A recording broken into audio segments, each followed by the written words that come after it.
Bizim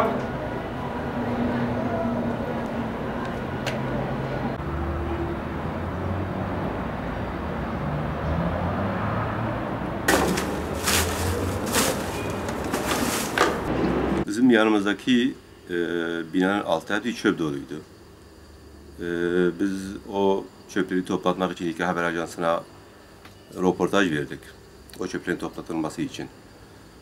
Tabii bu haberi verdikten sonra belediye başkanı toplattırdı o çöpleri, temizletirdi. Yalnız o çöpleri toplattırdıktan sonra röportaj veren arkadaşları yani bir nevi hem psikolojik baskı hem de fiziki baskıyla 40-50 kişiyle yani gelip işte buradaki çöpleri bir nevi tehditvari bir şekilde buradaki çöpler size aittir, siz temizleyeceksiniz. Buraya dükkanlarınızın önüdür. Yani niye bu çöpü vatandaş çöp atıyorsa siz temizleyeceksiniz gibi şeylerden. Tabii biz de ona hayır biz bu çöpleri biz temizlemeyeceğiz. Yani belediyeye aittir. Olursa eğer ki çöp konteyneri millet çöpü sağa sola atmayacak. Çöp konteynerinin içine atacak. Ama olmadığı için tabii sağa sola millet atıyor. Yani dükkanımın önü de olsa, başka bir yerde olsa atıyor. Ama biz dükkanımızın önünü devamlı temiz tutmaya çalışıyoruz. Bu hiçbir zamanda kirli değil yani biz temiz tutmaya çalışıyoruz. Yalnız onun yani biz belediye başkanı burası sana ait, sen temizleyeceksin dediği zaman ben hayır burası bana ait değil, ben temizlemiyorum. Başkasının tapu malı olduğu halde ben niye temizleyeyim dediğimde işte bunun dükkanını kapatın, buna ceza kesin.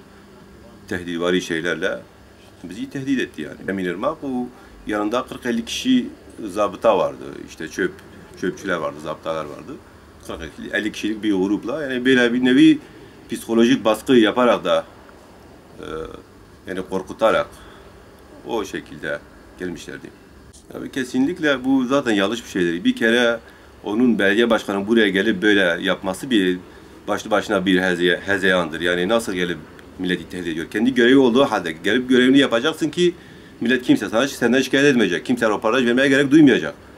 Ama çöpçüler 6 ay toplanmadığı halde şikayet ediyorsun ama üstüne çıkıp böyle yani psikolojik baskı kurarak seni tehdit ederek korkutmaya çalışıyor. Yani zaten bu başlı başına bir skandaldır yani.